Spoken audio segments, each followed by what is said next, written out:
अब आत्मज्ञान के क्षेत्र में, आत्मज्ञान की आगे की यात्रा में प्रत्येक आत्मज्ञानी, जो भी संत है, महामुनि है, बड़े बड़े लोग हैं, वो सब यही बताते हैं कि सारा ब्रह्मांड ईश्वरमय है, सारा ब्रह्मांड ईश्वरमय है। लेकिन सवाल ये उठता है ना कि हमें क्यों समझ में नहीं आता। हर कोई बोलता है कंकर में शंकर है, हर कंकर शंकर है, लेकिन हमें क्यों नहीं समझ में आता?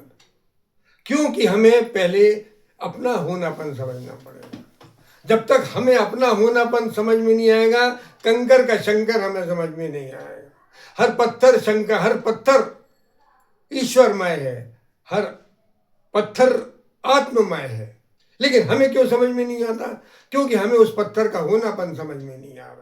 और पत्थर का होनापन हमें जब ही समझ में आएगा, पत्थर का होनापन हुआ या किसी भी चीज वस्तु का, सारे ब्रह्मांड का होनापन भी अगर है, तो जब तक हमें समझ में नहीं आएगा, जब तक हम अपने स्वयं के होने पर, हमारा होनापन ही हमारी आत्मा है, हमारा सच्चा स्वरूप है, वही हमारी ऊर्जा है। उसी ऊर्जा को हमें समझना है कि जब तक हमें अपना होनापन समझ में नहीं आएगा, तब तक हमें किसी भी चीज वस्तु में ईश्वर नहीं दिखेगा। प्रत्येक व्यक्ति में, जीव में, जंतु में, कुत्ते बिल्ली, जो भी पशु पक्षी जो भी है इस ब्रह्मांड में, सारा ब्रह्मांड ईश्वरमय है। परमात्मा की ही ऊर्जा से बना हुआ है सारा ब्रह्मांड। वही उसी ऊर्जा के हम हैं, वही ऊर्जा हम हैं, वही ऊर्जा से हमारा शरीर है, उसी ऊर्जा से हमारी आत्मा है, और वही आत्मा तो हम है। लेकिन ये हमें जब तक समझ में नहीं आएगा, जब तक हम अपने होनेपन को नहीं जान ले। हमारा होनापन क्या है, यही तो हमारा, इसी को तो, यही तो वो यात्रा है जिसमें जो हमें बताएगी कि ये है हमारा होना। हम तो अपने आप को शरीर होना मान लेते हैं कि मैं शरीर हूँ, मैं शरीर हूँ, ऐसा हूँ वैसा हूँ, ये मेरा नाम है, फलाना फलाना मेरा नाम है। लेकिन वो मेरा होनापन थोड़ी, वो तो शरीर का है। तो शरीर का नाम रख दिया माता पिता ने, रिश्तेदारों ने, तो उस नाम को हमने अपना नाम मान लिया।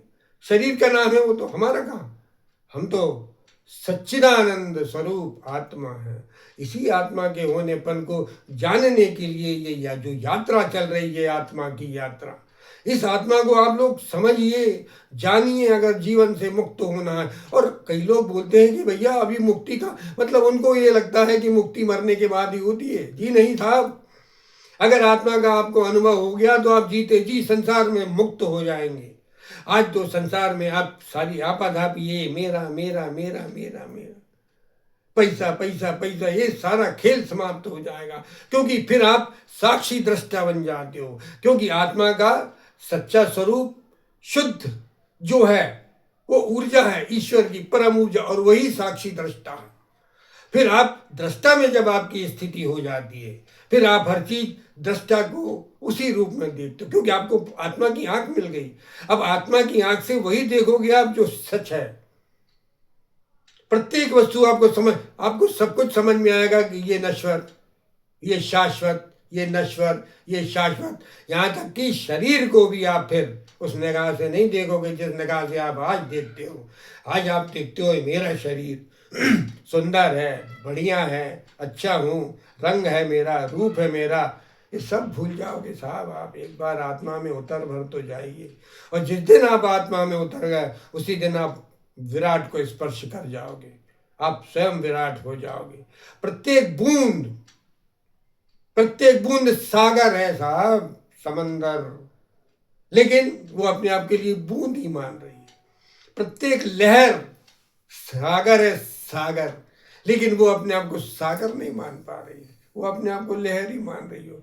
क्योंकि वो अहंकार है बीच में, उस बूंद में भी वो अहंकार है कि वो बूंद से ऊपर नहीं उठ पा रही है। उस लहर में भी वो अहंकार है कि वो लहर अपने उस लहर पने से ऊपर नहीं उठ पा रही है तो वो सागर।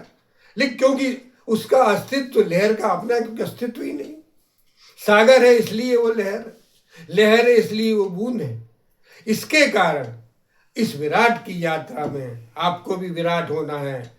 ओम पकड़िए, ओम की यात्रा से आत्मा तक की यात्रा करिए आप। बहुत आनंददायक यात्रा है, परम सुखदायक आत्मा है। एक बार आत्मा के रस का अनुभव अगर आपको हो जाए, संसार में रहना भूल जाओगे आप। इतना आनंद है उसमें। उसी आनंद की यात्रा में अपन को निकलना है। ओम जपते जाइए, ओम जपते जाइए और ओम जपते जाइए।